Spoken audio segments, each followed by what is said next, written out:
নিজের মানুষটা আপনার এগেনস্টে চলে যায়, তখন মনটা ভেঙে যাবে স্বাভাবিক। কারণ নিজের মানুষটা সারা দুনিয়া যদি আপনার বিপক্ষেও থাকে, কাছের কিছু মানুষ আপনার পক্ষে থাকে, তখন আপনি বাসাতে অ্যাটলিস্ট সিংহ, তখন বাসা থেকে এনার্জি নিয়ে বাইরে যুদ্ধ করতে পারবেন। কিন্তু বাহিরে সবাই মোটামুটি ধরেন যে আপনার পজিটিভ, তো বাসায় এসে দেখলেন যে বাসায় আপনার কোনো রকম অনুকূল পরিবেশ নাই, তখন বাইরের সিংহ হলে বাসায় বিড়াল হয়ে থাকতে হবে। তখন দেখেন ইব্রাহিম আলাইহিস সালামের জীবনে আর মুহাম্মদ সাল্লাল্লাহু আলাইহি ওয়াসাল্লামের জীবনে একটা স্পেশাল নেয়ামত ছিল, সেটা হলো স্ত্রীদের নেয়ামত। স্ত্রীদের নেয়ামত বাহিরে মানুষ অনেক কিছু বলছে, গালিগালাজ করছে, মারছে, কাটছে, থুতু দিচ্ছে, সমালোচনা করছে, কিন্তু বাসায় ইব্রাহিম আলাইহিস সালামের আছেন সারা, হাজেরা, আর মুহাম্মদ সাল্লাল্লাহু আলাইহি ওয়াসাল্লামের আছেন খাদিজা রাদিয়াল্লাহু। অ্যাটলিস্ট বাসায় আপনি একটা একটা কি বলবো যে বড় একটা প্রশান্তির জায়গা আপনার বাসায় আছে। তো এটা একটা বড় নিয়ামত যেটা ইব্রাহিম আলাইহিস সালাম এখন হারালেন কিভাবে? বাবা বাসা থেকে বের করে দিল। এখান থেকে বুঝতে হবে যে দিনের পথে চলতে গেলে প্রথম বাধা পরিবার থেকে আসতে পারে, তাই বলে তাদের সাথে কোনো রকমের দ্বন্দ্ব সংঘাতে যাওয়া যাবে না। সালামুন আলাইক, সালামুন আলাইক, তোমাদের উপর শান্তি বর্ষিত হোক। ইব্রাহিম বলছেন সালামুন আলাইক, হে বাবা আপনার উপর শান্তি বর্ষিত হোক। শুধু তাই না, আরো বলছেন আস্তাগফিরুল্লাহ রাব্বি, আমি আপনার জন্য আল্লাহর কাছে ক্ষমা চাইবো ইনশাআল্লাহ। ইন্নাহু কানা বি হাফিয়া, তিনি আমার প্রতি খুব মার্সিফুল, আশা করি তিনি আমার দোয়া কবুল করবেন। কিন্তু যখন তিনি জানতে পেরেছিলেন যে তার বাবা শিরকের উপর আছেন, আল্লাহ পাক মাফ করবেন না, সূরা তাওবার মধ্যে আছে, তখন থেকে তিনি আর ক্ষমা চান নাই, বাবার জন্য ক্ষমা চান নাই। এবার ইব্রাহিমের সফর শুরু হলো একাকিত্বের সফর। তার মানে একটা বিষয় এটাও শিখতে হবে, হকপন্থীদের সাথে আল্লাহর দেয়া একটা বিশেষ নিয়ামত হচ্ছে একাকিত্ব। হকপন্থীদের লাইফে আল্লাহ পাকের পক্ষ থেকে একটা বিশেষ অনুগ্রহ হচ্ছে একাকিত্ব। মানে একাকিত্ব কেন নিয়ামত বললাম? কারণ একাকিত্ব মানুষকে আল্লাহ চিনিয়ে দেয়। অনেক আলেম দেখবেন যারা জেল টেল খেটে বের হয়েছেন, তারা সবাই একটা কথা বলবেন, জেলখানায় আমরা আল্লাহকে চিনেছি। সব আলেমরা এই কথা বলে যারা ওখান থেকে বের হয়ে আসে। কারণ একাকিত্ব মানুষকে গভীরভাবে ভাবায়, আল্লাহকে পাওয়ায়, আল্লাহর কাছে দোয়া করতে শেখায়, মানুষকে বোঝায় যে আল্লাহ ছাড়া কেউ নাই সাহায্য করার। তো যারা হকপন্থী হয়, একাকিত্ব তাদের বরণ করতেই হয়। এটা মাথায় রেখে পথ চলতে হবে। ইব্রাহিম আলাইহিস সালাম পথ চলা শুরু করলেন। এবার কি হলো? তিনি কি বাসা থেকে বের হয়ে সেই এলাকা, ওই নমরুদের দেশ ছেড়ে চলে গিয়েছিলেন? উত্তর না। প্রথমে তিনি চলে যান নাই, প্রথমে তিনি ওই সমাজেই থেকেছেন, থেকে দাওয়াত দেওয়ার চেষ্টা করেছেন। তিনি ওই সমাজেই থেকেছেন, থেকে দাওয়াত দেওয়ার চেষ্টা করছেন, ঠিক মুহাম্মদ সাল্লাল্লাহু আলাইহি ওয়াসাল্লামের মতো। সমাজের মানুষ যখন নির্যাতন নিপীড়ন করছেন, তিনি কি শুরুতেই সমাজ ছেড়ে বের হয়ে চলে গেছেন? না, 13 বছর দাওয়াত দিয়েছেন। কত বছর? 13 বছর। তো ইব্রাহিম আলাইহিস সালাম সমাজের মানুষকে দাওয়াত দেন। কিভাবে দেন? কোরআনে এভাবে ভাষা আসছে। সূরাগুলোর নাম বলে দিই, আপনারা চেক করে নিয়েন। সূরা আম্বিয়ার মধ্যে আসছে, সূরা সফফাতের মধ্যে আসছে, সূরা আনআমের মধ্যে আসছে। তো তিনি দাওয়াত দেন এভাবে যে ওয়াইজ ক্বালা ইব্রাহিম, যখন ইব্রাহিম বললেন লিআবিহি ওয়া কওমিহি, তার বাবাকে এবং তার কওমকে বললেন, মা হাযিহি তামাসিলুল্লাতী আনতুম লাহা আকিফুন, তোমরা এসব কি মূর্তির উপাসনা করো, এদের চারপাশে ঘুরতে থাকো, কি সব করো? তো তারা বলে যে নাহনু বাল ওয়াজাদনা আবাআনা কাযালিকা ইয়াফআলুন, আমরা আমাদের বাপ দাদাদেরকে দেখেছি এইভাবেই করতে। তাদের রেফারেন্স কিন্তু এটাই ছিল। কোনো দালিলিক জ্ঞানতাত্ত্বিক যুক্তি বিজ্ঞান দর্শন এখানে নাই। দর্শন এখানে কি ফিলোসফিটা কি? বাপ দাদাদেরকে দেখেছি করছে। তো এটা দিয়ে আবার অনেক সময় বাংলাদেশে আবার একটা ট্রেন্ড চালু করা হয়েছে যে তোমরা দীর্ঘদিন 1200 বছর থেকে যে ইসলামটা ফলো করে আসছো ওটা ভুয়া, আমরা যেটা নতুন মডারেশন দিচ্ছি এটাই সঠিক। এই দলিল সেম না। এখানে অমুসলিমদেরকে দাওয়াত দেওয়া হচ্ছে। অমুসলিমরা বলছে যে আমরা বাপ দাদাদেরকে দেখেছি যে তারা এভাবেই মূর্তি পূজা করতো, আমরা তাই করি। এটার সাথে কি হানাফি মাযহাবকে মিলাবেন আপনি? হ্যাঁ, হানাফি মাযহাব বাপ দাদা থেকে চলে আসছে, ভুয়া, নতুন যেটা দিচ্ছি এটাই সঠিক। আস্তাগফিরুল্লাহ। তো আমরা হাত চেঞ্জ করাকে এখন মনে করি হিন্দু থেকে মুসলমান হইলাম মনে হয়। হাত বদল করাটাকে মনে হয় যে হিন্দু থেকে মুসলমান হয়েছি মনে হয়। গভীরে ঢোকেন, ওলামায়ে কেরামদের দার্সে গিয়ে বসে গভীরে ঢুকলে বুঝতে পারবেন ইসলামিক স্কুল অফ থটগুলা প্রত্যেকটারই ভিত্তি আছে। এগুলোর গভীর শেকড় আছে, ভিত্তি আছে। আল্লাহ, রাসূল এবং রাসূলের সাহাবীগণ, এই তিনটাকেই মানতে হবে। আপনি যদি বলেন যে আমি সাহাবীদেরকে মানি না, খালি আল্লাহ এবং রসুলকে মানি, তাহলে আল্লাহকে রসুলকে মানতে পারবেন না। সাহাবীদের অনুসরণ না করলে রসুলকে ফলো করতে পারবেন না। তো ওইটা আজকের ইস্যু না, এটা ফিকহি অনেক ব্যাপার, গভীর ব্যাপার, এটা অন্যদের কথা হবে। এই দলিল আর এই দলিল কিন্তু সেম করা যাবে না। আবার যে আমরা বাপ দাদা থেকে দেখে আসছি তোমরা নামাজ এইভাবে পড়ো, এই নামাজ ওই দলিল চলবে না, আমারটা ঠিক, এটা ঠিক না। নামাজ যেটা পড়ে আসে তারা এটা ঠিক আছে, এর প্রত্যেকটা দলিলের মধ্যে অথেন্টিসিটি আছে। এরকম করে সমাজে ফিতনা ছড়ানো ঠিক হবে না, বিভ্রান্তি ছড়ানো ঠিক হবে না। এখন আসুন ইব্রাহিম আলাইহিস সালামকে কি আনসার দিচ্ছেন? আমরা আমাদের পিতা মাতাদেরকে দেখেছি, বাপ দাদাকে দেখেছি এরকম তাওয়াফ করতে, মূর্তির চারপাশে পূজা করতে, নজর দিতে। তো ইব্রাহিম আলাইহিস সালাম বলছেন যে হাল ইয়াসমাউনাকুম, এই মূর্তিগুলো কি তোমাদেরকে শুনতে পারে? ইস্তাদউন, যখন তোমরা একে ডাকো। হাল ইয়ানফাউনাকুম, তোমাদের কোনো উপকার আসতে পারে? আও ইয়াদুররুকুম, তোমাদের কোনো ক্ষতি করতে পারে? তার দলিলগুলো কিন্তু অকাট্য। ইব্রাহিম আলাইহিস সালামের দলিলগুলো কিন্তু এখানে, যুক্তিগুলো কিন্তু অকাট্য। আসলে কি সে শুনতে পারে? আসলে কি সে দেখতে পারে? আসলে কি সে তোমার উপকার করতে পারে? তাদের কিন্তু কিছু বলার নাই এখানে। তারা বলছে বাল ওয়াজাদনা আবানা কাযালিকা ইয়াফআলুন, আমাদের পিতা মাতা বাপ দাদাদেরকে দেখেছি এইভাবেই করতে। ইব্রাহিম আলাইহিস সালাম বলছেন যে ইন্নাকুম আনতুম লাফি দালালিম মুবিন, তোমরা তো সুস্পষ্ট বিভ্রান্তির মধ্যে আছো তাহলে। তো এরকম আরো অনেক আয়াত আছে সূরা সাফফাতের মধ্যে, ওয়া ইন্না মিন শিয়াতিহি লা ইব্রাহিম ইয জাআ রাব্বাহু বিকলবিন সালিম ইয ক্বালা লিআবিহি ওয়া কওমিহি মাযা তা'বুদুন, তোমরা কিসের ইবাদত করো? আইফকান আলিহাতান দুনাল্লাহি তুরিদুন, তোমরা কি আল্লাহ সম্পর্কে মিথ্যা আরোপ করতে চাচ্ছ? ফামা যান্নুকুম বিরাব্বিল আলামিন, আল্লাহ রাব্বুল আলামিন সম্পর্কে তোমাদের কি ধারণা?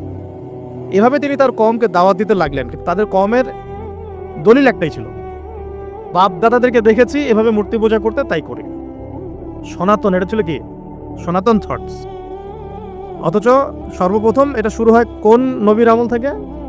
নূহ আলাইহিস সালাম। নূহ আলাইহিস সালামের যুগের মানুষ সর্বপ্রথম এই মূর্তি পূজা শিরক করেছে। এর আগে মূর্তি পূজা ওয়ার্ল্ডে ছিল না, নূহ আলাইহিস সালামের যুগ থেকে শুরু হয়েছে।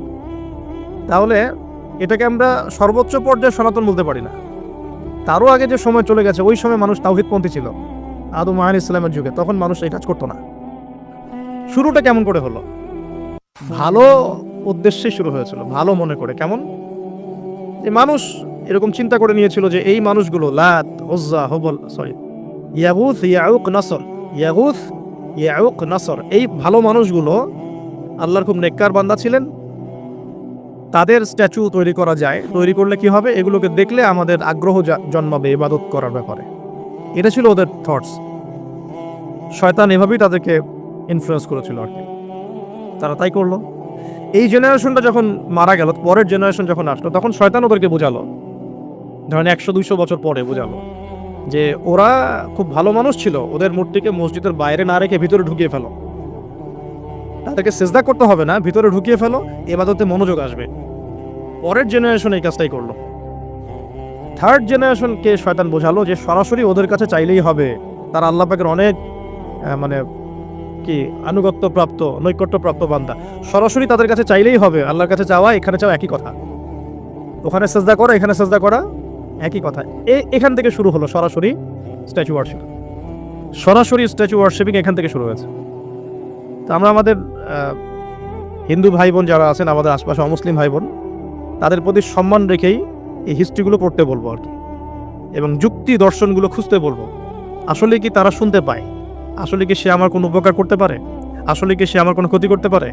আসলে কি সে সৃষ্টিকর্তার প্রতিমূর্তি হতে পারে কিনা?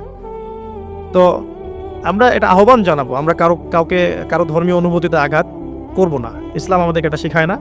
ইসলাম এটা শেখায় যে মানুষকে হিকমার সাথে, প্রজ্ঞার সাথে দাওয়াত দেয়া, যাতে করে তারা জাহান্নামের রাস্তা থেকে ফিরে আসতে পারে ইনশাআল্লাহ। এখন আসুন আরও একটা দাওয়াত ইব্রাহিম আলাইহিস সালাম তার কওমকে দিলেন। সেটা কি? এবার এখানে সমাজের মানুষের সাথে ওই সমাজের ধর্ম নেতারাও ছিল।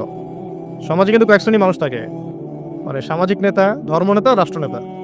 তো রাষ্ট্রনেতা পর্যায়ে এখন ইব্রাহিম আলাইহিস সালাম যান নাই, এখন সমাজ নেতা আর ধর্মনেতা চলছে আর কি। এবার ধর্মনেতা আসলো, এসে ধর্মনেতারা তাকে বোঝানোর চেষ্টা করলো যে এই আসমানের তারা, চাঁদ, সূর্য, প্রকৃতি, গাছপালা, এগুলো ইলাহ, এগুলোর ইবাদত করা যায়। এই ঘটনা আল্লাহ রাব্বুল আলামিন সূরা আনআমের মধ্যে বলেছে। তো ইব্রাহিম আলাইহিস সালামকে তারা দেখাচ্ছে, এটা আরবীয় একটা কাব্যিক ভাষায় কোরআনে এসেছে, চমৎকার ভাষায়, যে ফালাম্মা জান্না আলাইহিল লাইল, যখন তার উপর রাত আচ্ছাদিত হলো, রাআ কাওকাবা, তখন ইব্রাহিম আলাইহিস সালাম কি দেখলেন? আকাশে তারা দেখলেন। ঠিক আছে, তারা দেখলেন। মূর্তি পূজার এখানেই আছে, ধর্মনেতারাও এখানেই আছে। তো তিনি বলছেন হাযা রব্বি, এটা আমার রব। ফালাম্মা ফালা, যখন তারকাগুলো অস্তমিত হলো, ক্বালা লা উহিব্বুল আফিলিন, আমি তো অস্তমিত যাওয়া জিনিসকে পছন্দ করি না। রব তো অস্তমিত যাবে না, এখানেও যুক্তি লাগবে, তো আমার ফিলোসফি লাগবে, আমার এখানে দর্শন লাগবে, এখানে তো আমাকে মানে প্রজ্ঞা দিয়ে বোঝাতে হবে। এটা তো অস্তমিত হয়ে গেল, এটা তো রব হতে পারে না। ফালাম্মা রাআল কামারা বাযিগান, যখন সে চাঁদকে দেখলো জ্বলজ্বল করছে একদম। আর এখনকার চাঁদ দেখা আগের চাঁদ দেখা দেখ না, এখন তো আমরা চাঁদের আলোই খুঁজে পাই না, তখনকার চাঁদ তো অন্যরকম। বাযিগান মানে জ্বলজ্বল করছে। তখন তিনি বললেন হাযা রব্বি, এটা আমার রব। তখন ফালাম্মা ফালা, যখন এটাও অস্তমিত হয়ে গেল, তিনি বলছেন লাইল্লাম ইয়াহদিয়ানি রব্বি লাকুনান্না মিনাল কওমিদ দাল্লিন, আল্লাহ যদি আমাকে হেদায়েত না দেন তাহলে আমি এই দল্লিনদের অন্তর্ভুক্ত হয়ে যাব। ইব্রাহিম আলাইহিস সালাম বলছেন ফালাম্মা রাআ শামসা বাযিগাতান, যখন এবার সূর্যকে দেখলেন দিনের বেলা, এটা তো আরো বড়। হাযা রব্বি হাযা আকবার, এটা আমার রব, এটা সবচেয়ে বড়। হাযা আকবার, এটা সবচেয়ে বড়। ফালাম্মা ফালাত, এটা যখন অস্তমিত হয়ে গেল, তখন তিনি বলছেন এই কথাটা যে ইয়া কওমি ইন্নী বারিউম মিম্মা তুশরিকুন, হে আমার কওম, তোমরা যেগুলোকে দিয়ে আল্লাহর সাথে শরীক করছো, এখান থেকে আমি আমার চেহারাকে ফিরিয়ে নিলাম। সুবহানাল্লাহ। তখন তিনি এই কথাটা বলেন ইন্নী ওয়াজ্জাহতু ওয়াজহিয়া লিল্লাযী ফাতারাস সামাওয়াতি ওয়াল আরদা হানিফাও ওয়া মা আনা মিনাল মুশরিকিন, আমি আমার চেহারাকে ফিরিয়ে নিচ্ছি এই আসমান সমূহ এবং জমিনের সৃষ্টিকর্তার দিকে, এবং আমি মুশরিকদের অন্তর্ভুক্ত নই। ইন্না সলাতি ওয়া নুসুকি ওয়া মাহইয়ায়া ওয়া মামাতি লিল্লাহি রাব্বিল আলামিন, আমার সালাত, আমার কুরবানি, আমার স্যাক্রিফাইস, আমার জীবন, আমার ফুল লাইফ, আমার মৃত্যু সবকিছু কার জন্য? জগৎ সমূহের প্রতিপালক আল্লাহর জন্য। লা শারীকা লাহু, তার কোনো শরীক নাই। ওয়া বিযালিকা উমিরতু, এই একনিষ্ঠভাবে তার ইবাদত করার জন্যই আমি আদিষ্ট হয়েছি। ওয়া বিযালিকা উমিরতু ওয়া আনা মিনাল মুসলিমিন, এবং আমি মুসলিমদের অন্তর্ভুক্ত। এই শুরু হলো এবার পুরো স্পষ্টভাবে তাওহীদের ঘোষণা দেয়া। তবে ইব্রাহিম আলাইহিস সালামের এক একটা পদক্ষেপ কি যৌক্তিক না, বৈজ্ঞানিক না, এবং অকাট্য প্রমাণ আছে না, এগুলোকে কিন্তু ভেদ করতে পারছে না তারা। এবার ইব্রাহিম আলাইহিস সালাম চিন্তা করলেন দ্বারা এবার উচিত শিক্ষা দিতে হবে। তবে আগে বলেন এই যে উচিত শিক্ষাটার কথা বলছে, এটা আবার আপনারা খবরদার ভুলেও কোথাও দিতে যায় না, ঠিক আছে? এটা তো সময় আছে। ইব্রাহিম আলাইহিস সালামের সাথে নবী সাল্লাল্লাহু আলাইহি ওয়াসাল্লামের জীবনের মিলের কথা বলছিলাম। নবী সাল্লাল্লাহু আলাইহি ওয়াসাল্লাম মক্কা বিজয়ের আগে কি কখনো মূর্তির গায়ে হাত দিয়েছেন কিনা বলেন? দিয়েছেন? কারণ মক্কা বিজয় হয়ে গেছে, পুরো স্টেটই আপনার, অথরিটি আপনার, তখন আপনি আপনার অ্যাকশন নিতেই পারেন, সেটা আপনার ব্যাপার, তখন আপনি কি করবেন? মুহাম্মদ সাল্লাল্লাহু আলাইহি ওয়াসাল্লাম কাবা ঘরে ঢুকে তখন মূর্তি ভেঙেছেন এবং বলেছেন ওয়াকুল জাআল হক ওয়া যাকাল বাতিল ইন্নাল বাতিলা কানা যাহুকা, তাই না? তো ইব্রাহিম আলাইহিস সালাম এবার শিক্ষা দেওয়ার চিন্তা করছেন। তিনি বলছেন যে যখন এরা মেলাতে যাবে, ওই উৎসবে যাবে, তখন আমি এদেরকে দেখে নিব। এটা কুরআন চমৎকারভাবে বলেছে যে إذ قال لأبيه وقومه ماذا تعبدون أئفكا آلهة دون الله تريدون فما ظنكم برب العالمين فراغ إلى آلهتهم فقال ألا تأكلون। ইব্রাহিম আলাইহিস সালাম এবার যখন ওরা মেলায় চলে গেছে, যাওয়ার আগে আবার ইব্রাহিম আলাইহিস সালাম বলছিলেন যে ইন্নী সাকিম, আমি হচ্ছি অসুস্থ। আমি কি অসুস্থ? নাযারা নাযরাতান ফিন নুজুম, ইব্রাহিম আলাইহিস সালাম রাতের বেলা আকাশের দিকে তাকালেন একবার, তাকিয়ে ওদেরকে বললেন যে ইন্নী সাকিম, আমি অসুস্থ। এটা কৌশল, আমি অসুস্থ, এটা কৌশল। এই কৌশল আবার সব জায়গায় খাটাতে যায় না। তো এবার যখন তারা চলে গেল, ফারাগা ইলা আলিহাতিহিম ফাকালা আলা তাকুলুন, এবার তিনি ওই মূর্তি গৃহ যেটা ওদের, ওখানে ঢুকে বলছেন যে আলা তাকুলুন, তোমাদের কি হলো, খাচ্ছ না কেন? তাদেরকে বলছে এই কথা, মূর্তি খাচ্ছ না কেন? আলা তাকুলুন ফারাগা ইলা আলিহাতিহিম ফাকালা আলা তাকুলুন মা লাকুম লা তানতিকুন, কি হলো, কথা বলছো না কেন? মা লাকুম লা তানতিকুন, কি হলো, কথা বলছো না কেন? এবার ফারাগা আলাইহিম দরবাম বিল ইয়ামিন, এবার ইয়ামিন মানে ডান হাত, ডানাতে যা পেয়েছিলেন আর কি, তা দিয়ে সবগুলোকে ভেঙে চুরমার করে ফেলছে। ব্যাস, এবার ওরা যখন আসলো এসে বলছে যে আনতা ফাআলতা হাযা বিআলিহাতিনা ইয়া ইব্রাহিম, ইব্রাহিম তুমি কি আমাদের উপাস্যদের সাথে এই কাজ করেছো? ইব্রাহিম বলছেন লা, না, বাল লা আসলে কোরআনে নাই, আমি নিজের মতো করে বললাম আরবি বলতে বলতে। বাল ফাআলাহু কাবীরুহুম হাযা, বরং এই বড়টা এই কাজ করছে, এর মধ্যে সবচেয়ে বড় যেটা আছে এই ব্যাটার কাজ, আমি করি নাই, আমি তো করি নাই। তখন ওরা তো এটা তো হতভম্ব হয়ে গেল, যে বলছে যে তুমি তো জানো, তুমি তো খুব ভালো করেই জানো যে তারা কথা বলতে পারে না, নড়াচড়া করতে পারে না, কিছুই করতে পারে না। তখন তিনি বললেন, তাহলে তোমরা কেন এমন ইলাহের উপাসনা করো যে কথাও বলতে পারে না, শুনতেও পারে না, দেখতেও পারে না, তোমার উপকারও করতে পারে না, ক্ষতিও করতে পারে না। কিন্তু এবারও কিন্তু যুক্তি নাই কোনো, তাদের কাছে কোনো দলিল নাই, কোনো প্রমাণ নাই, কোনো যুক্তি দর্শন কিচ্ছু নাই। এবার শুরু হলো জুলুম। জালেমের কাজ কি? যুক্তি, জ্ঞান, দর্শন, বিজ্ঞান এগুলো দিয়ে যখন পরাস্ত, এগুলো দিয়ে পারছি না, এবার পেশি শক্তি। এবার কি? পেশি শক্তি। ব্যাস, এবার পেশি শক্তি। ইব্রাহিম আলাইহিস সালামকে নিয়ে যাওয়া হচ্ছে নমরুদের দরবারে। এবার চলো, এবার তোমার কাছে খবর আছে। এবার পুরো রিমান্ড হবে 7 দিনের। একদিন রিমান্ড হলেই অবস্থা খারাপ হয়ে যাওয়ার কথা। ইব্রাহিম আলাইহিস সালামকে এবার নিয়ে যাচ্ছে ধরেন নমরুদের কাছে। কি যে হবে আল্লাহ ভালো জানে। ইব্রাহিম আলাইহিস সালাম যখন যাচ্ছেন তখন কি তিনি জানতেন যে আল্লাহ পাক তাকে আগুন থেকে বাঁচাবেন? এই ঘটনা যে ঘটবে তিনি কি জানতেন? আচ্ছা, আমরা না হয় জানি যে এমনটা হয়েছিল। ইব্রাহিম আলাইহিস সালাম ওই সময় তো আর জানতেন না যে কি হতে যাচ্ছে। তার মানে ওই সময় তার ইমানের তেজ, তার স্থিরতা, ইস্তেকামা এবং তাওয়াক্কুল কত বেশি ছিল। তাকে নিয়ে যাওয়া হচ্ছে। এবারে নমরুদের সামনে দাঁড় করিয়ে নমরুদ এবার একটু মজা নিয়ে জিজ্ঞাসা করলো যে কে তোমার রব? ওই কবরের প্রশ্ন করার মতো, মান রব্বুক, তোমার রব কে? তো ইব্রাহিম আলাইহিস সালাম বলছে, রব্বি আল্লাযী ইউহয়ী ওয়া ইউমীত, আমার রব তিনি যিনি জীবন দেন, মৃত্যুও দেন। এবার নমরুদ বলছে, ক্বালা আনা উহয়ী ওয়া উমীত, আমি তো জীবন দিই আর মৃত্যু দেই। কিভাবে? একজন যাবজ্জীবন প্রাপ্ত আসামিকে ডেকে নিয়ে ছেড়ে দিল, দিয়ে বললো যে জীবন দিলাম। আর একজন আসামিকে ডেকে তৎক্ষণাৎ মৃত্যুদণ্ড দিয়ে মৃত্যু দিলাম। তো ইব্রাহিম দেখলেন আলাইহিস সালাম এ তো মোটা বুদ্ধির মানুষ, কারণ যে যত বড় জালেম হয় তার বুদ্ধি তত মোটা হয়, কিন্তু এটা মাথায় রাখবেন। ফেরাউনের মতো জুলুম মানুষের বুদ্ধি লোপ করে দেয়, আর শিরক মানুষের মধ্যে ভয় সঞ্চার করে। যখন আপনি শিরক করতে থাকবেন মনে খুব ভয় কাজ করবে। এবং মুশরিক বাহিনী কখনো ইসলামের বিজয় লাভ করতে পারে নাই। যে মুসলিম সেনাবাহিনীর মধ্যেও শিরক ছিল না, ওরা যুদ্ধের মাঠে পরাজিত হয়ে গেছে। ইতিহাস ঘাটবেন, মুসলিম যে সেনাবাহিনীর মধ্যে শিরক ছিল ওই সেনাবাহিনী পরাজিত হয়ে গেছে। আবার অল্প গুটি কয়েক সেনাবাহিনী তারা তাওহীদপন্থী ছিল, তারা জয়লাভ করেছে। ইতিহাস ঘেটে দেখবেন। তো জুলুম কি করে বুদ্ধি লোপ পায়? নমরুদের বুদ্ধি লোপ পেয়ে গেল। তো ইব্রাহিম আলাইহিস সালাম বলছেন, রব্বি আল্লাযী ইউহয়ী ওয়া ইউমীত, এটা বুঝলো না। তাহলে ইন্নাল্লাহা ইয়াতি বিশ-শামসি মিনাল মাশরিক ফাতি বিহা মিনাল মাগরিব। ইব্রাহিম আলাইহিস সালাম বলছেন যে আল্লাহ রাব্বুল আলামিন, আমার আল্লাহ, তিনি পূর্ব দিক থেকে সূর্য ওঠান। তো তুমি যদি ইলাহ হয়ে থাকো তাহলে পশ্চিম দিক থেকে উঠাও। এটা আরো বড় অকাট্য দলিল হলো। তার অবস্থাটা আল্লাহ ব্যাখ্যা করছেন এভাবে। আল্লাহ বলছেন, ফাবুহিতাল্লাযী কাফার, কাফের একদম হতভম্ব হয়ে গেল। একদম হতভম্ব হয়তো লাভ নাই, পেশি শক্তি আছে আমার। তোমার যুক্তি, বিজ্ঞান, দর্শন, থিওরি তো আমার দরকার নাই। তোমার দিনের জ্ঞানের এলিমেন্ট তোমার দরকার নাই। তোমার ওয়াজ নসিহতের আমার দরকার নাই। আমার কাছে কি আছে? পেশি শক্তি আছে। পিটায় সব সিধা করে ফেলাবে একেবারে। ব্যাস, ইব্রাহিম আলাইহিস সালামের জন্য বলছে, হাররিকুহু ওয়ানসুরু আলিহাতাকুম, একে জ্বালায় দাও, পুরায় দাও, একে জ্বালায় পুরায় দাও, তোমাদের ইলাহদেরকে সাহায্য করো। আল্লাহ পাক অন্য জায়গায় বলছেন যে ফাআরাদু বিহি কাইদান ফাজআলনাহুমুল আসফালিন, তারা ইব্রাহিম আলাইহিস সালামকে একটা বিশেষ বড় একটা কৌশল করলো। এই কৌশলটা কি ছিল? তাকে অগ্নিকুণ্ডের মধ্যে ফেলে দেওয়ার একটা চেষ্টা করলো, আগুন জ্বালিয়ে রাখলো। বলা হয় 40 দিন, এগুলো হিস্ট্রি বা তাফসীরগুলোতে আসছে। আমি just Quran text to the point বলছি। তো আগুন দাউ দাউ করে জ্বলতে লাগলো। ওই ব্যাবিলন, ওখানকার সব মানুষ দেখছে বিষয়টা। তো ইব্রাহিম আলাইহিস সালামকে ফেলে দেওয়া হবে। দেখেন, যখন ফেলে দেওয়া হবে তখন কি ইব্রাহিম জানতেন যে তিনি আগুনে পুড়বেন না? তিনি তাহলে প্রস্তুত ছিলেন। তিনি তখন জীবন দেওয়ার জন্য প্রস্তুত ছিলেন।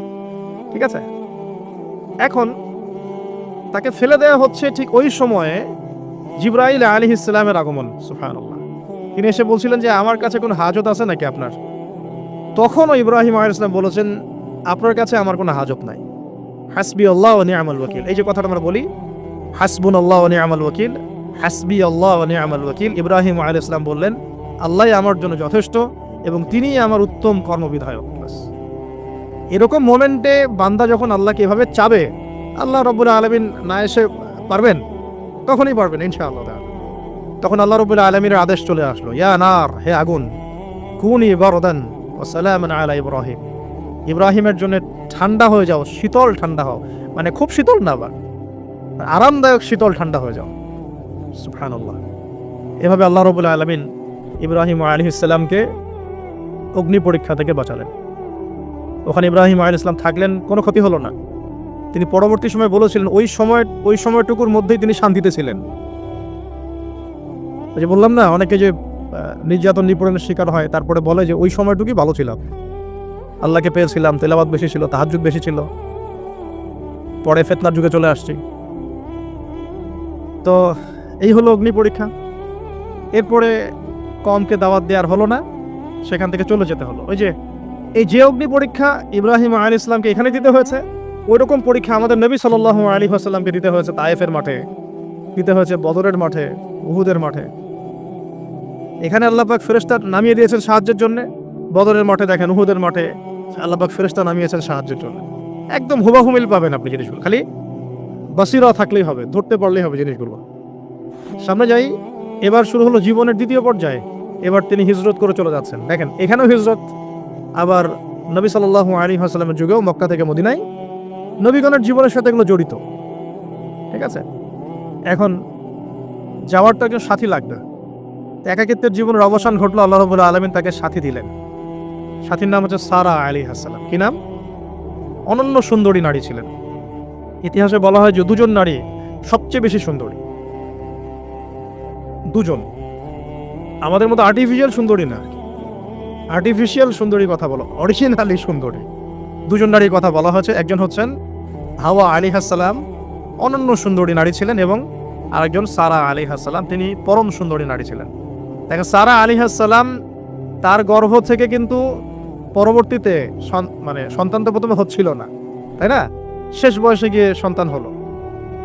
হাজরা আলাইহিস সালামের গর্ভ থেকে কি ইসমাইল, আর সারা আলাইহিস সালামের গর্ভ থেকে ইসহাক। ইসহাক আলাইহিস সালামের পরে ইয়াকুব, তার নাম হচ্ছে বানু ইসরাইল, তার নাম হচ্ছে ইসরাইল। আর ইয়াকুবের পরবর্তী বংশধর যারা, তারা কি? বানু ইসরাইল। তো বানু ইসরাইলের মধ্যে ইউসুফ সবচেয়ে সুন্দর ছেলে না? সারা আলাইহিস সালামের সৌন্দর্য, সুবহানাল্লাহ, কথা বুঝতে পারছেন? মায়ের সৌন্দর্য, মার বাবা, তারা ছিলেন পরম সুন্দর। এখন সারা আলাইহিস সালামের সাথে বিয়ে হলো। দেখেন এই যে লম্বা সময় আলোচনা করলাম, এই সময়টুকুর মধ্যে ইব্রাহিম আলাইহিস সালামের দাওয়াতে মাত্র দুজন মানুষ মুসলমান হয়েছে। কয়জন? একজন হলো তার স্ত্রী সারা, আর একজন হচ্ছে তার ভাতিজা, তার নাম লুত। ভাতিজার নাম কি? লুত। পরবর্তীতে তিনিও নবী হয়েছিলেন, এবং তাকে সাদুম গোত্রের কাছে পাঠানো হয়েছিল। কোন পাপের কারণে? হোমোসেক্সুয়ালিটি, সমকামিতা, যেটা এখন ওই বিজ্ঞাপন দিয়ে প্রচার করা হয়। এবং ঢাকা শহরে যদি একটা শুমারি করা হয়, দেখবেন এদের সংখ্যা কম হবে না। ঢাকা শহরে যদি শুমারি করা হয়, দেখবেন এদের সংখ্যা কম হবে না। এখন যদি ভূমিকম্প আসে, আমরা কি লা ইলাহা ইল্লাল্লাহ বলবো? বলেন তো।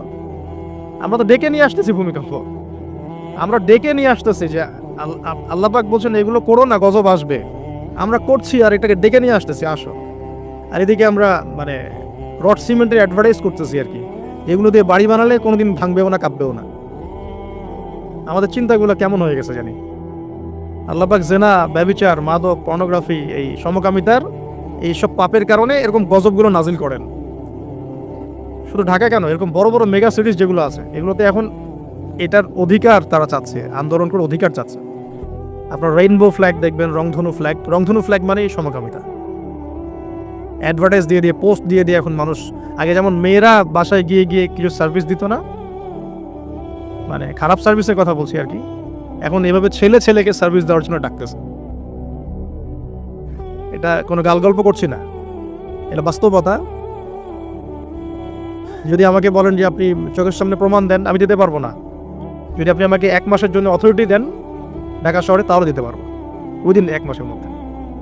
এখন যদি আমাকে বলেন আমার চোখের সামনে এনে দেন, আমি দিতে পারবো না। তো তাত্ত্বিকভাবে পড়ে অনলাইনে দেখছি, যদি বলেন যে 1 মাসের অথরিটি আপনাকে দিলাম, খুঁজে বের করে দেন, 7 দিন লাগবে না ইনশাল্লাহ। তো কথা হচ্ছে এটাই, যে এই যে সাদুম গোত্রের কাছে পাঠানো হচ্ছে লূত আলাইহিস সালামকে সমকামিতার পাপের কারণে, পরবর্তীতে এই কওমটাকে ধ্বংস করা হয়েছে। আল্লাহ পাক এমনভাবে ধ্বংস করেছেন যেটা ইতিহাসে কখনো করেন নাই। ফেরেশতাদের পাখা দিয়ে আল্লাহ পাক মাটিকে উপরে তুলে আবার উল্টা দিকে দাফন করে দিয়েছেন, আকাশ থেকে পাথর বর্ষণ করেছেন। এখন এইটা যদি সারা বিশ্বে ছড়িয়ে পড়ে, তাহলে ওইরকম শাস্তি আবার আসবে না?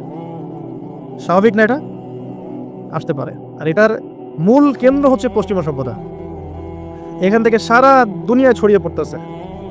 বাংলাদেশের মতো মুসলিম কান্ট্রিতেও দিন দিন সমকামিতা বাড়ছে। আমাদের বোনদের, আমাদের ভাইদের, গার্ডিয়ানদের অনেক বেশি সচেতন থাকা দরকার।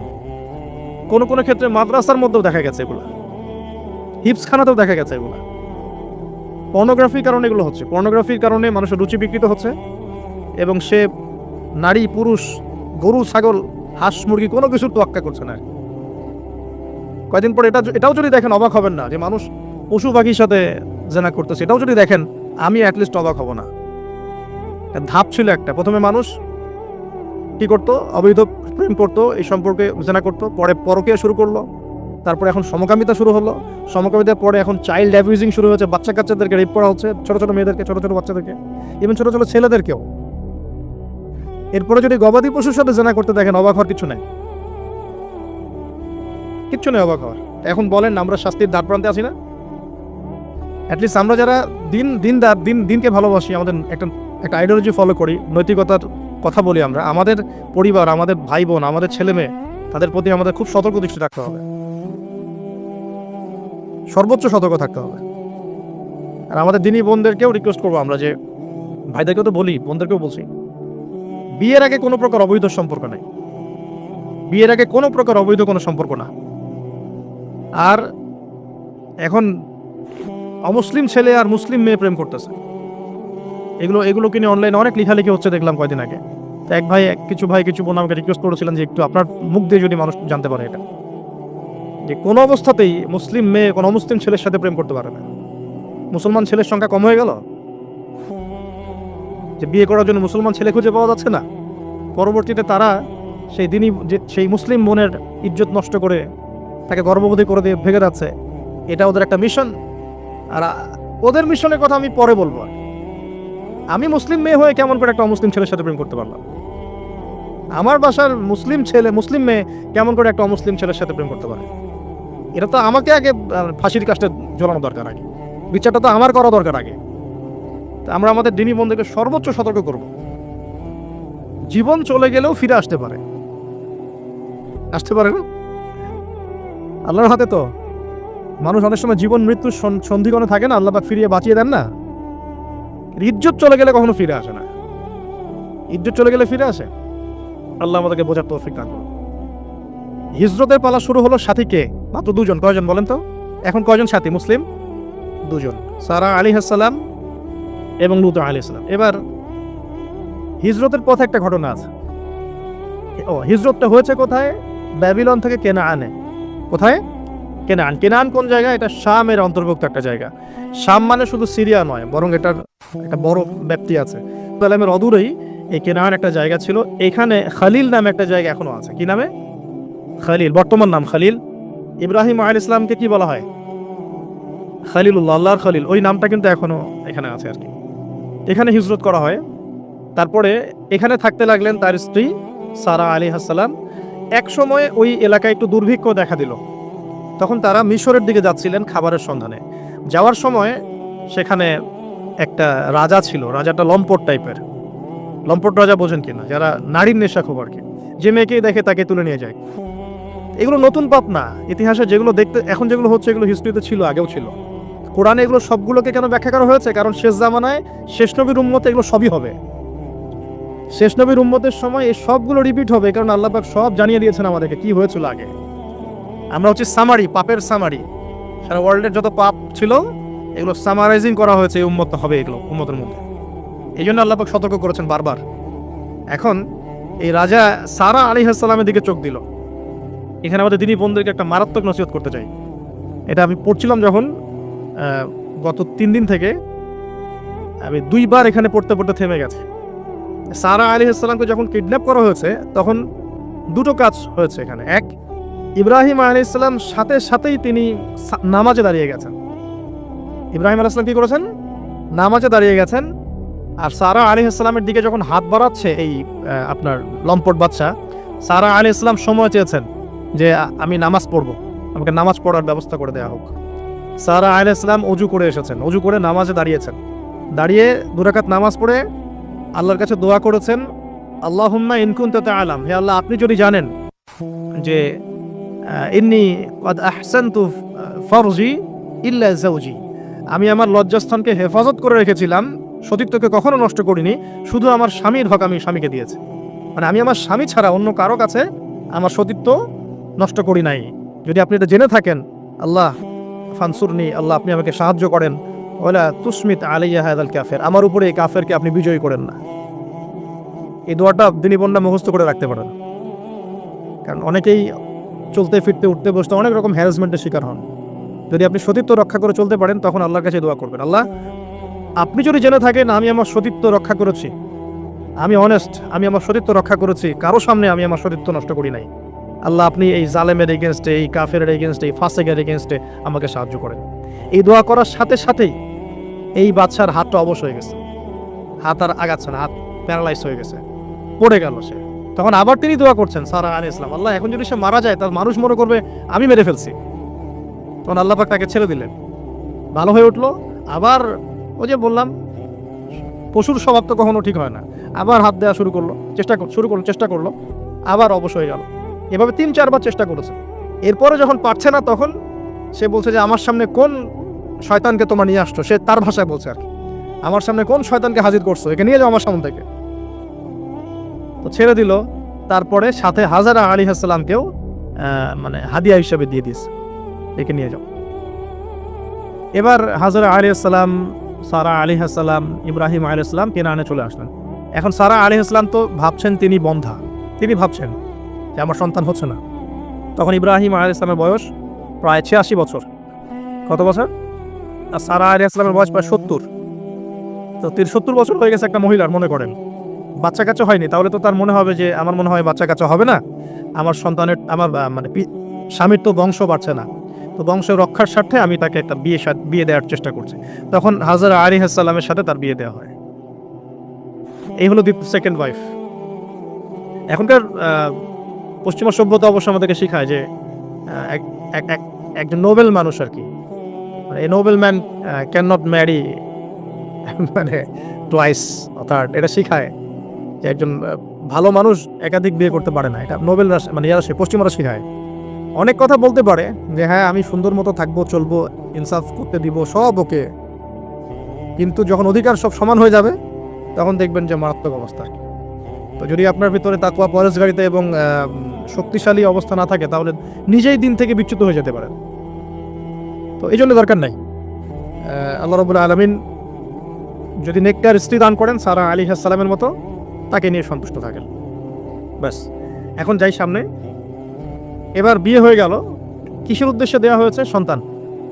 এবার 86 বছর বয়সে আল্লাহ রাব্বুল আলামিন ইব্রাহিম আলাইহিস সালামকে সন্তান দান করলেন, সুবহানাল্লাহ। এই সন্তানের নাম কি? ইসমাঈল আলাইহিস সালাম। সন্তান জন্ম হয়ে গেল, পরীক্ষাও। ইব্রাহিম আলাইহিস সালামের জীবন তো পুরোটাই পরীক্ষা। বাবার থেকে বিচ্ছিন্নতা পরীক্ষা, আগুনের পরীক্ষা, সমাজ থেকে বিচ্ছিন্নতা পরীক্ষা, আবার এই যে এখন পরীক্ষা, আরো বড় বড় পরীক্ষা শুরু হচ্ছে। কি পরীক্ষা? এবার বলছেন স্ত্রী এবং সন্তানকে রেখে আসুন মক্কায়। খুব খেয়াল করে দেখেন এই জায়গা থেকে, ইব্রাহিম আলাইহিস সালাম তার বিশ্বাস ছিল যে মক্কাতে আল্লাহ রাব্বুল আলামিন আমার স্ত্রী এবং সন্তানকে কিন্তু মেরে ফেলবেন না ইনশাআল্লাহ। কিন্তু তিনি তো মানুষ, তিনি বুঝতে পারছেন জনমানব শূন্য একটা জায়গায় আমার স্ত্রী সন্তান কিভাবে থাকবে। একটু পানি নিলেন, খেজুর নিলেন, রেখে আসছেন। যখন রেখে আসছেন ওই সময়টার কথা হাদিসের মধ্যে আসছে যে তিনি মানে রেখে চলে আসছেন, পিছন দিকে হাঁটা শুরু করেছেন, তার স্ত্রী দৌড়ে আসছেন বারবার। চিন্তা করেন একটু, মানে আবেগ দিয়ে ভাবেন জিনিসটাকে। আইনা তাযহাবু ইয়া ইব্রাহিম, কোথায় যাচ্ছেন আপনি? স্ত্রীকে তখনও বলা হয়নি যে তোমাদেরকে রেখে চলে যাবো এখান থেকে। স্ত্রীকে তখনও কিন্তু বলা হয় নাই যে তোমাকে রেখে চলে যাবো এখানে, তোমার সন্তানের এই যে দুধের বাচ্চা রেখে চলে যাবো, তখনও কিন্তু তারা জানেন না। জিজ্ঞাসা করছেন আইনা তাযহাবু ইয়া ইব্রাহিম, কোথায় যাচ্ছেন ইব্রাহিম, কোথায় যাচ্ছেন ইব্রাহিম?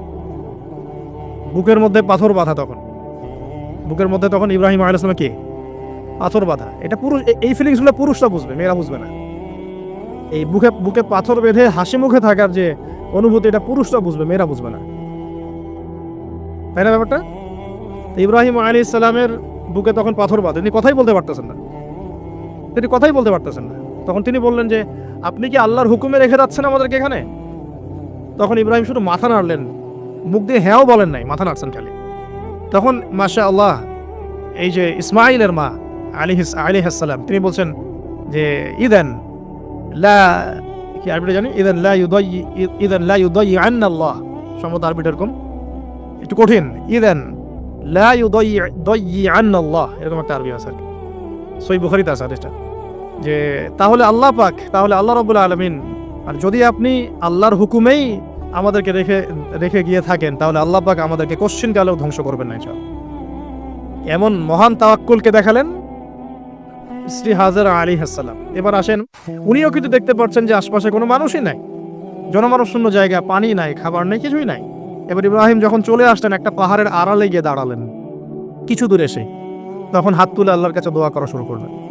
রব্বি, সূরা ইব্রাহিমের মধ্যে আসছে, রব্বি ইন্নী আসকানতু মিন যুররিয়াতি বিওয়াদিন গায়রি যি যার'ইন ইনদা বাইতিকাল মুহাররম রব্বানা লিয়ুকিমুস সালাহ ফাজআল আফইদাতাম মিনান নাসি তাহওয়ি ইলাইহিম ওয়ারযুকহুম মিনাথ থামারাতি লাআল্লাহুম ইয়াশকুরুন।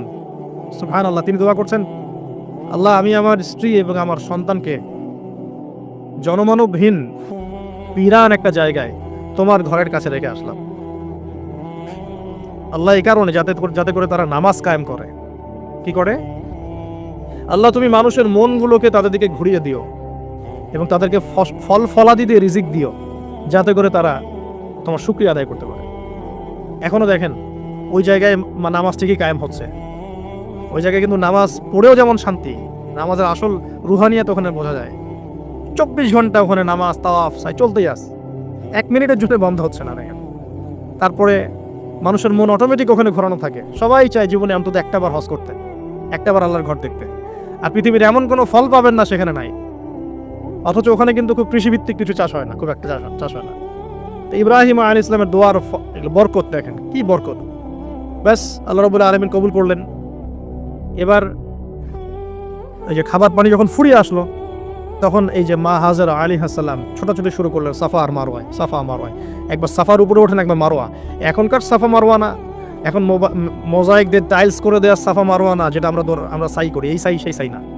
ওইটা তখন ছিল একদম রুক্ষ একটা জায়গা, জীর্ণ শীর্ণ একদম ভূমি ছিল। এখন তো কয়েক তালা হয়েছে এটা, যারা ওমরা হজ করেছেন বা হজ করেছেন তারা জানেন। তো এরকম বিরান জায়গা সাফা মারওয়া, একজন মহিলা, একজন নারী, তার কি জাজবা, সেই শক্তি কোথায় পাচ্ছে? সেই শক্তি পাচ্ছে কোথায়? সেই তাওয়াক্কুল কোথায় পাচ্ছে? কোন আশা নিয়ে সে ছুটছে আর কি? আর আমরা কোন আশা নিয়ে দুনিয়ার পথে ছুটছি আর কি? পানি, বাচ্চা এদিকে কান্নাকাটি করছে, বাচ্চা কান্নাকাটি করছে, চিৎকার করছে, সে দৌড়াচ্ছে, একবার সাফা একবার মারওয়া, একবার সাফা একবার মারওয়া।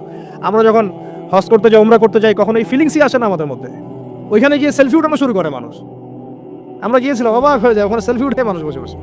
সাফা মারওয়া সাইর কোনো ফিলিংসই নাই, এটা হাজেরা আলাইহিস সালামের স্মৃতি। আল্লাহ পাকের কাছে এই দৌড়াদৌড়ি এতই ভালো লেগেছে, আল্লাহ পাক কিয়ামত পর্যন্ত রেখে দিয়েছেন। সুবহানাল্লাহ, একজন নারীর সম্মানে, এই সন্তান মায়ের বাঁধন, সুবহানাল্লাহ, এগুলা আসলে বলে বোঝানো যায় না ফিলিংসগুলা। এই 7 বার সাইর মধ্যেই আল্লাহ রাব্বুল আলামিনের এই যে হুকুম চলে আসলো। দেখেন যে ইসমাইলের পায়ের কাছ থেকে পানির ফোয়ারা বের হচ্ছে। এই পানির ফোয়ারা বের করে দিয়ে গেলেন কে? জিবরাইল আলাইহিস সালাম। আর তিনি বলে গেলেন যে তোমরা কষ্ট নিও না, এখানে আল্লাহর ঘর হবে, এই ছেলে আর তার বাবা মিলে ঘর নির্মাণ করবে। এবার তিনি এই যে পানি, জমজম কূপ তৈরি হয়ে গেল, পানি হলো, পানি দেখে পাখি আসলো। কি আসলো প্রথমে? পাখি কিন্তু পানি খোঁজে। এরপরে ওখানে ওই পাখিকে দেখে একদল মানুষ আসলো আর কি। এই মানুষগুলো ইয়েমেন থেকে আসছে। কোত্থেকে? ইয়েমেন থেকে বনু জুহরুম গোত্র আসলো। জুহরুম না জুহরাম এরকম কিছু একটা। এই গোত্রই পরবর্তীতে আরবে বিস্তার লাভ করেছে। এই গোত্রের মেয়ের সাথে ইসমাইল আলাইহিস সালামের বিয়ে হয়েছে। পরবর্তীতে এই গোত্রের হাত ধরে কুরাইশ বংশ হয়েছে এবং এই কুরাইশ বংশে আমাদের শেষ নবী মুহাম্মদ সাল্লাল্লাহু আলাইহি ওয়াসাল্লামের জন্ম হয়েছে। বুঝতে পারলেন? এই হলো ইতিহাস। তো তারা পানি চেয়েছিল, তো হাজেরা আলাইহিস সালাম বলেছিলেন যে পানি দিতে পারে এক শর্তে, এখানে বসতি স্থাপন করতে হবে। ওরা তো আরো ভালো, বসতি স্থাপন করবো, পানিও পাবো, সব তো আরো ভালো হলো। এখানে ইসমাইল আলাইহিস সালাম বড় হন। পরবর্তীতে এখানকারই এক মেয়েকে তিনি বিয়ে করেন, নারীকে বিয়ে করেন। তার বংশতে আসে মুহাম্মদ, তার বংশতে আস্তে আস্তে যে কুরাইশ, বনু হাশিম, বনু মাখজুম, এগুলো হতে হতে হতে মুহাম্মদ সাল্লাল্লাহু আলাইহি ওয়াসাল্লাম কুরাইশ বংশে জন্ম নেন। তাহলে আমাদের নবীর পিতা কে বলেন? ইসমাইল। কোন কে? ইসমাইল আলাইহিস সালামকে বলা হয় আরব জাতির পিতা, আলাদা করে আরব জাতির পিতা। আর তখনই কিন্তু আরবি ভাষাটাই, যে আমরা যে এখনকার যে আরবি ভাষাটা দেখছি, এই আরবি ভাষাটা কিন্তু এই বনু জুহরুম গোত্র থেকে আসছে আর কি। বুঝতে পারছেন? এই গোত্রের ভাষা ছিল এই ক্লাসিক্যাল আরবি ভাষা, আমরা যে আরবিটা এখন চর্চা করি। তো এবার ইসমাইল আলাইহিস সালামের বয়স যখন এবার আবার একটু বড় হলো, বেশি হলো, 10 থেকে 13 বছর, তখন আরেকটা পরীক্ষা। এর মাঝে মাঝে বাবা আসেন, দেখেন যান, দেখেন যান। এখন শেষ বয়সে যারা সন্তান পেয়েছেন তারা এই জিনিসগুলো বোঝেন। আমরা যারা বিয়ে শাদী করি নাই, সন্তান হয় নাই, আমরা আসলে এগুলো পড়ি, বুঝতে পারি না। কারো যদি সন্তান মারা গিয়ে থাকে, তাকে দাফন করে থাকেন, তারাই ফিলিংসগুলো বোঝেন, বুঝবেন। কিন্তু যারা সন্তানের বাবা হই নাই, আমরা মানে আনম্যারিড অ্যাডাল্ট হইনি, আমরা এগুলো বুঝি না, আমরা এগুলো পড়ি, আমরা এগুলো যে রিডিং পড়তে পারি। ঠিক আছে, জীবনে নিজের সাথে একটা কিছু হয়ে গেলে সেটার অভিজ্ঞতা আমরা যেভাবে বুঝি, না হলে তো আমরা বুঝি না। এখন শেষ বয়সে সারা জীবন দোয়া করার পরে শেষ বয়সে গিয়ে আল্লাহ পাক একটা বাচ্চা দিলেন, ইসমাইল আলাইহিস সালাম, তাকে আবার রেখে আসতে বললেন দূরে। এই বাচ্চা আবার একটু বড় হয়েছে, মাঝে মাঝে দেখা হয়, যাওয়া আসা হয়, যাওয়া আসা হয়। এই বাচ্চার বয়স হচ্ছে এখন 10 থেকে 13 বছর। আল্লাহ পাক বলছেন একে জবাহ করতে হবে, কুরবানি করতে হবে। তো ইব্রাহিমের জীবনের পরীক্ষাগুলো দেখেন। এবার এই স্মৃতি তো সামনে আসছে আমাদের। এই যে আমরা সাইর কথা বললাম, এটা আমাদের হাজিদের এখন এই কাজ করবেন তারা সামনে। আমরা যে কাবা ঘরের কথা বলছি, এখন তারা সেখানে আছে। আমরা এখানে নামাজের কথা বলছি, তারা সেখানে নামাজ পড়ছেন। এই জিনিসগুলো না জেনে, না পড়ে, না বুঝে হজমরা করতে গেলে স্বাদ পাবেন না, তো আপনারা টেস্টটা পাবেন না। এখানে বয়স হলো 13 বছর, 15 বছর, কুরবানি করতে বলেন। কুরবানি যে আমরা করি, গরু ছাগল কুরবানি দেই, আমরা তো ফিলিংসই বুঝি না যে আসলে আমরা কি করতেছি, কেন করছি, কার স্মৃতিতে করছি, না করলে কি হতো।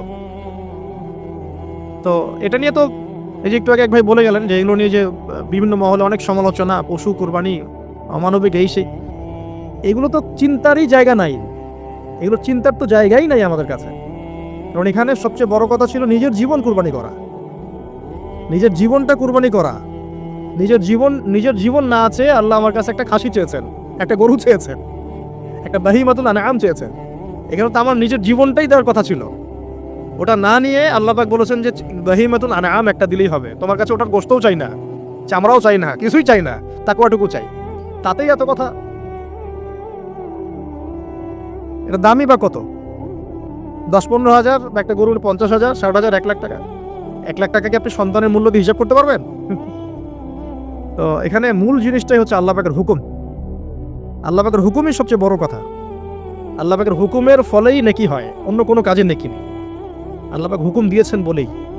একটা এক্সাম্পল দিয়ে যার সামনে যাব। হাজিরা মিনায় রাত কাটাবে না? মিনায় এমনিতে হারাম শরীফে নামাজ পড়লে কত নেকি হয়? 1 রাকাত নামাজ পড়লে 1 লক্ষ নেকি হয়। মানে 1 ওয়াক্ত নামাজ পড়লে 1 লক্ষ ওয়াক্তের নেকি হয়। হারামের কথা বলছে, কাবার কথা বলছে। আর মদিনায় তো 1000।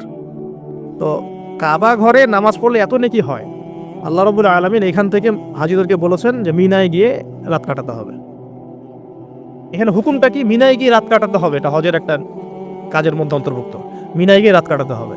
আর কেউ যদি মনে করে যে মিনায় গিয়ে তো নামাজ পড়লে তো 1 লক্ষ রাকাত নেকি নাই, হারাম শরীফে নামাজ পড়লে 1 ওয়াক্ত পড়লে 1 লক্ষ ওয়াক্তের নেকি হয়, তা আমি হারামেই থেকে যাই, মিনায় যাব না, ও কি নেকি পাবে না? আর হজই হবে না। এখানে নেকিটা বড় কথা না, বড় কথাটা কি? আল্লাহর হুকুম। আল্লাহ পাকের হুকুমের পিছনে কি নেকি আছে এটা আমি সংখ্যা দিয়ে কাউন্ট করতে পারবো না। আল্লাহ পাক হুকুম দিয়েছেন মানে সেখানে ইনফিনিটিভ নেকি আছে। ওটা 1 লক্ষ, 2 লক্ষ, 5 লক্ষ দিয়ে হিসাব করা যাবে না। এখানে কেন কুরবানি করছি? আল্লাহর হুকুম। যুক্তি বিজ্ঞান দর্শন খোঁজার দরকার নেই তো আমার। তো এবার আল্লাহ রাব্বুল আলামিন কিভাবে বলছেন কোরআনে? আল্লাহ পাক বলছেন, ইব্রাহিম আলাইহিস সালাম বলেন, ইন্নী যাহিবুন ইলা রাব্বি সায়াহদিন, আমি চললাম আমার রবের পথে, তিনি আমাকে পথ দেখাবেন। এই আয়াতটা খুবই মনে শান্তিদায়ক আয়াত। জীবনে অনেক কিছু হয়ে যাবে, কিন্তু এই আয়াতটা যদি তেলাওয়াত করতে পারেন ভিতরে ভিতরে, আল্লাহকে পাবেন। ইন্নী যাহিবুন ইলা রাব্বি সায়াহদিন, আমি ছুটলাম, আমি চললাম আমার রবের দিকে, তিনি আমাকে পথ দেখাবেন। রব্বি হাবলি মিনাস সালিহিন, আল্লাহ আমাকে সুসন্তান দান করুন, সালেহিন সন্তান দান করুন। ফাবাশশারনাহু বিগুলামিন হালিম, আল্লাহ বলছেন আমি তাকে সহনশীল সন্তান দান করলাম, সহনশীল সন্তান দান করলাম। এবার ফালাম্মা বালাগা মাআহু সা'য়া, এবার যখন বাচ্চাটা বাবার সাথে দৌড়াদৌড়ি করা শিখলো, মানে এই যে 10, 12, 14 বছর বয়স, এই সময় বাচ্চাগুলো আরো বেশি আকর্ষণীয় হয়। শেষ বয়সের বাচ্চা, এত দোয়া করার পরে একটাই বাচ্চা, একটাই ছেলে, শেষ বয়সের, কেবল বড় হচ্ছে, বাবার সাথে মানে দৌড়াদৌড়ি করতে শিখছে, সন্তানের প্রতি বাবার ভালোবাসা আরো গাঢ় হচ্ছে। আল্লাহ পাক তখনই পরীক্ষা নিলেন, যাতে দেখতে চান আল্লাহ পাক আমার ভালোবাসা বেশি না তোমার সন্তানের প্রতি ভালোবাসা বেশি। সন্তানকে পেয়ে আবার আমাকে ভুলে যাওনি তো? সুবহানাল্লাহ। ফালাম্মা বালাগা মাআহু সা'য়া, যখন সন্তান ছোটাছুটি করা শুরু করলো, দৌড়াদৌড়ি করতে শিখলো, ক্বালা ইয়া বুনাই, ইব্রাহিম আলাইহিস সালাম বলছেন, হে আমার সন্তান, ইন্নী আরা ফিল মানামি আন্নী আযবাহুকা, আমি আমার স্বপ্নে দেখেছি আমি তোমাকে জবাই করছি। এই কথাটা কিন্তু তিনি গিয়েই তাকে বলেন নাই। তিনি সন্তানকে নিয়ে হাঁটছেন কাবাঘর থেকে প্রায় 8 কিলোমিটার দূরে চলে গেছেন, যেখানে কুরবানি করি মিনা প্রান্তরে 8 কিলোমিটার দূরে চলে গেছেন। সেখানে গিয়ে তিনি বলছেন যে বাবা আমি স্বপ্ন দেখেছি আমি তোমাকে জবাই করছি। আগে কিন্তু বলেন নাই যে আমি স্বপ্ন দেখেছি তোমাকে জবাই করছি, চলো আমার সাথে। জেনে ইসমাইল আলাইহিস সালাম জেনে শুনে যাননি ওখানে যে আমাকে ওখানে গিয়ে জবাই করবে আব্বা, প্যাটেম কিনবে। তিনি আগে জানতেন না, ইসমাইলও আগে জানতেন না। যখন তাকে নিয়ে গেছেন, ওই স্পটে নিয়ে গেছেন যে যেখানে জবাই করবেন বা মনস্থ করেছেন, ওইখানে গিয়ে তিনি বলছেন যে ইন্নী আরা ফিল মানামি আন্নী আযবাহুকা, বাবা আমি স্বপ্নে দেখেছি আমি তোমাকে জবাই করছি। ফানজুর মাযা তারা, তোমার রায় কি আমাকে বলো, তুমি কি ভাবছো আমাকে বলো। যেমন বাবা, আর যেমন বাবা তেমন সন্তান হচ্ছে এখানে বড় কথা হবে, যেমন মা তেমন সন্তান। কারণ মা বলেছিল এক সময় আপনি কোথায় যাচ্ছেন আমাদেরকে ছেড়ে, তাই না, মনে আছে? ও আচ্ছা, আল্লাহ আদেশ করেছেন, তাহলে আল্লাহ আমাদেরকে ধ্বংস করবেন না। ঠিক ওই রকম মায়ের গর্ভ থেকে এই সন্তান যে বলছে যে ইয়া বাতি, হে আমার আব্বা, ইফআল মা তুমার, আপনি করেন, আপনাকে যে আদেশ করেছে আল্লাহ পাক আপনি সেটাই করেন। সাতাজিদুনি ইনশাআল্লাহু মিনাস সাবিরিন, ইনশাআল্লাহ আপনি আমাকে ধৈর্যশীল পাবেন। একটা ছেলে আমাকে দেখেন এই জেনারেশনে, একটা ছেলে যে এইভাবে আল্লাহর জন্য জীবন দেওয়ার জন্য প্রস্তুত আছে।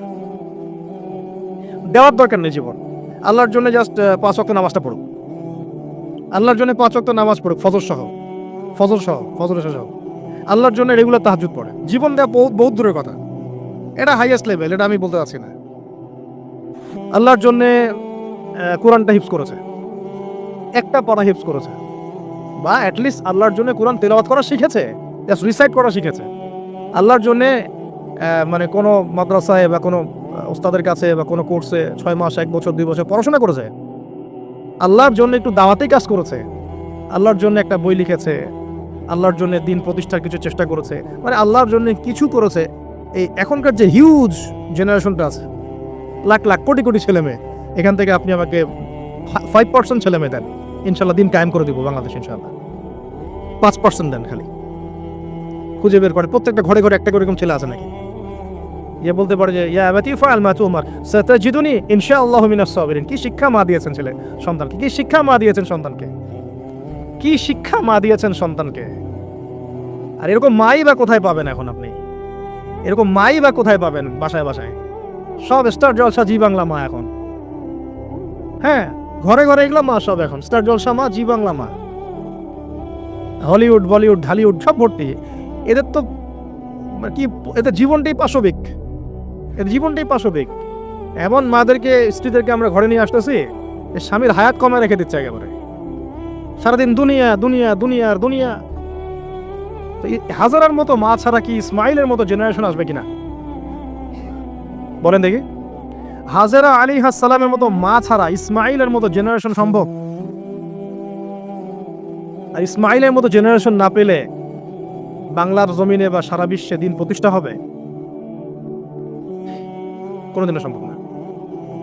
তো ইসমাইল আলাইহিস সালামের এই কথার পরে, এই কথা যখন বাস বাবা তো এখন বুঝে ফেললেন যে আমার ছেলে তো যেই সেই ছেলে না, সে আবার ইনশাআল্লাহ বলেছে, ইনশাআল্লাহু মিনাস সাবিরিন, ফালাম্মা আসলামা ওয়া তাল্লাহু লিল জাবিন। আল্লাহ পাক এত চমৎকার করে কোরআনের মধ্যে মানে আয়াতগুলোকে নিয়ে এসেছেন, বালাগাত এত উঁচু মানের। ফালাম্মা আসলামা, যখন তারা দুজনে আত্মসমর্পণ করলো। কিসের সামনে আত্মসমর্পণ করলো? আল্লাহর হুকুমের সামনে আত্মসমর্পণ। এটাই ইসলাম। ইসলাম মানে কি? এই যে এইটা ইসলাম, আল্লাহর হুকুমের সামনে মাথা নত করার নাম ইসলাম। আর আমরা তো প্রত্যেকটা কাজের পিছনে লজিক খুঁজি। নামাজ কেন পড়তে হবে, রোজা কেন রাখবো, যাকাত কেন দিব? তো তোমাকে কেন খুঁজতে কে বলেছে? আল্লাহ বলেছেন তাই করব, রাসূল বলেছেন তাই করব, আল্লাহ নিষেধ করেছেন তাই করব না, রাসূল নিষেধ করেছেন তাই করব না। এত যুক্তি দর্শনের কি দরকার? সত্য আমার মাথায় ধরবে না? এই যে ফালাম্মা আসলামা, এই যে ইসলাম শব্দটা এখানে আছে, ফালাম্মা আসলামা, যখন তারা দুজন ইসলাম কবুল করলো না, এখানে যখন তারা দুজন আত্মসমর্পণ করলো, আল্লাহর হুকুমের সামনে মাথা নত করলো, ওয়া তাল্লাহু লিল জাবিন, ডান দিকে উপর করে কাত করে শুইয়ে দিল সন্তানকে, জবাই করার সময় যেমন করে সবাই আমরা, ব্যাস এই পর্যন্ত ঘটনা। তারপরে আল্লাহ পাক বলছেন ওয়া নাদাইনাহু ইয়া ইব্রাহিম, তখন আমরা ইব্রাহিমকে আওয়াজ দিলাম, হে ইব্রাহিম, হে ইব্রাহিম, হে ইব্রাহিম। কদ সাদ্দাকতা রুইয়া, তুমি তোমার স্বপ্নকে সত্যায়ন করেছো, তুমি তোমার স্বপ্নকে সত্যায়ন করেছো। দেখেন, এটা স্বপ্ন, এটা কিন্তু জিবরাইল আলাইহিস সালাম এসে সরাসরি ওহীও করেন নাই, যে যেমন এসে সরাসরি বলা যে আপনার সন্তানকে কুরবানি করতে হবে। তিনি স্বপ্ন, এটা আরো বড় পরীক্ষা।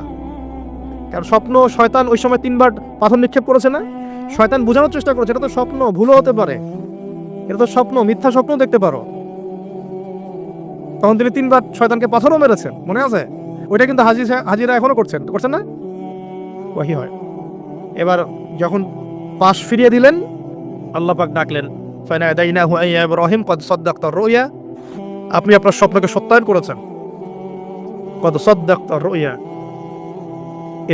এটা ছিল আল্লাহর পক্ষ থেকে একটা বড় পরীক্ষা। ওয়া ফাদাইনাহু বিযিবহিন আযীম, এখানে আসছে এটা, ওয়া ফাদাইনাহু বিযিবহিন আযীম। এরপর আল্লাহ পাক সেখানে একটা মহান কুরবানি দিলেন, এই যে আমাদের কুরবানির সুন্নাত আসলো। ওয়া তারাকনাহু লিল আখিরিন, এবং পরবর্তীদের জন্য এই সুন্নতটাকে আমি রেখে দিলাম। সুবহানাল্লাহ, মানে কিয়ামত পর্যন্ত এখন এই সুন্নাত থাকবে ইনশাআল্লাহ।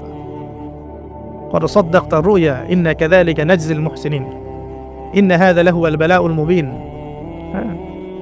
وفديناه بذبح عظيم وتركناه للآخرين سلام على إبراهيم। এবার শেষে আসছে ইব্রাহিম আলাইহিস সালামের প্রতি শান্তি বর্ষিত হোক, সালামুন আলা ইব্রাহিম। আমরা বলি সালামুন আলা ইব্রাহিম আলাইহিস সালাম। এবার পরীক্ষায় পাস, আল্লাহ রাব্বুল আলামিন সব পরীক্ষা যখন ইব্রাহিম আলাইহিস সালাম পাস করে গেলেন, তখন তাকে জাতির পিতা ঘোষণা করলেন, মনে আছে? ওয়াইদ ইবতালা ইব্রাহিমা রাব্বাহু বিকালিমাত, যখন আল্লাহ রাব্বুল আলামিন ইব্রাহিমকে বহু পরীক্ষা করলেন, অনেকগুলো পরীক্ষা করলেন, যখন ফালাম্মা আতাম্মাহুন্না, যখন তিনি পরীক্ষায় উত্তীর্ণ হয়ে গেলেন, তখন আল্লাহ পাক বলেন, ইন্নী জাইলুকা লিন-নাসি ইমামা, আমি তোমাকে পুরো মানব জাতির ইমাম বানিয়ে দিলাম। সুবহানাল্লাহ। এখান থেকেই আমরা বলছি যে তিনি হচ্ছেন পুরো মুসলিম উম্মার কি জাতির পিতা। এবার আসেন, পরীক্ষা শেষ, পুরস্কার লাগবে। পুরস্কার কি? পুরস্কার হচ্ছে এখন ছেলে আর বাবা মিলে এখন কাবা ঘর বানাও তোমরা। সুবহানাল্লাহ, কত বড় সম্মান! আল্লাহ পাকের ঘর নির্মাণ করো বাবা ছেলে মিলে, বাস ছেলে বাবা মিলে কাবা ঘর নির্মাণ করছে। দেখেন এই স্মৃতিটাও কত মধুর, ছেলে বাবা মিলে কাবা ঘর নির্মাণ করছে, চিন্তা করে দেখেন। হ্যাঁ, ওয়াতাহির বাইতি লিত-তাইফিনা ওয়াল আকিফিনা ওয়া রুকআইস সুজুদ, আমার এই ঘরটাকে কি করো? পবিত্র রাখো, তাওয়াফকারীর জন্য, ইতিকাফকারীর জন্য, নামাজ পড়বে যারা। এখনো সেটা চলছে, কিন্তু এখনো চলছে। এরপরে বানানো শেষ, তখন দুজনে দোয়া করছেন, করে রব্বানা তাকাব্বাল মিন্না ইন্নাকা আনতাস সামিউল আলিম ওয়া তুব আলাইনা ইন্নাকা আনতাত তাওয়াবুর রহিম। এটা একটা দোয়া করেছেন। রব্বানা ওয়াবআথ ফীহিম রাসূলাম মিনহুম ইয়াতলু আলাইহিম আয়াতিকা ওয়া ইউআল্লিমুহুমুল কিতাবা ওয়াল হিকমা ওয়া ইউযাক্কিহিম ইন্নাকা আনতাল আজিজুল হাকীম। এই দুটো দোয়া তিনি করেছেন ওখানে। তো দোয়া শেষ, কাবা ঘর নির্মাণ করা শেষ। ইব্রাহিম আলাইহিস সালাম 200 বছর বেঁচে ছিলেন, বলা হয় তিনি 200 বছর বেঁচে ছিলেন। এরপরে তিনি যখন ফিরে গেছেন কেনানে, তখন গিয়ে শুনেছেন তার এই স্ত্রী সারা আলাইহিস সালামও গর্ভবতী হয়েছেন, মাশাআল্লাহ। এবং তিনি অবাক হয়েছিলেন যে এই বয়সে গর্ভবতী কিভাবে। সূরা হিজরের মধ্যে ঘটনাটা আছে যে 2-3 জন ফেরেশতা এসেছেন বাসায় মানুষের রূপ ধরে। তাফসীরে দেখেছি তাদের নাম, একজন জিবরাইল, একজন মিকাইল, একজন হচ্ছে ইসরাফিল আলাইহিস সালাম। তিনজন এসেছেন মানুষের রূপ ধরে। এবং ইব্রাহিম আলাইহিস সালাম বাছুর ভুনা করে দিয়েছেন খেতে। ইব্রাহিম আলাইহিস সালামকে কিন্তু এই জন্য বলা হয় মেহমানদেরও পিতা বলা হয়। খুবই মেহমানদারি করতেন তিনি, খুব বেশি মেহমানদারি করতেন। আরবে এই ট্রেডিশনটা এখনো আছে, মেহমানদারি করার ট্রেডিশনটা এখনো আছে। তো তারা হাত বাড়িয়ে খাচ্ছে না, এটা থেকে তিনি ভয় পেলেন। তখন তিনি বললেন যে ভয় পাওয়ার কোনো কারণ নাই। তারা বললেন ভয় পাওয়ার কোনো কারণ নাই, আমরা এসেছি লুতের কওমের কাছে, ওই কওমের উপরে আযাব অবধারিত হয়ে গেছে এবং আমরা সেখানে আল্লাহর গজব ফেলবে। এরপরে কি হলো ওটা তো আপনারা জানেন। এখানে সুসংবাদ দিয়েছিলেন যে আপনার স্ত্রী সারা, তিনি সন্তান জন্ম দিবে ইনশাআল্লাহ। সারা আলাইহিস সালাম থেকে অবাক হয়েছেন যে এই বয়সে কিভাবে। তখন তারা বলেছিলেন আল্লাহর রহমত থেকে কি আপনি অবাক হচ্ছেন? তার গর্ভের পরে জন্ম নিল ইসহাক আলাইহিস সালাম। ইসহাক আলাইহিস সালামের পরে আসছে ইয়াকুব আলাইহিস সালাম। তারপরে ইয়াকুব আলাইহিস সালামের আরেকটা নাম হচ্ছে ইসরাইল, তার নামে পুরো কওমের নাম বনু ইসরাইল। তারপরে ইউসুফ, ইউনুস, এই যে এভাবে ট্রেন চলতে থাকে। বলা হয় যে 1,24,000 নবী রসুলের মধ্যে, বলা হয় 1,24,000 নবী রসুলের মধ্যে বেশিরভাগ নবী এই বংশে এসেছেন।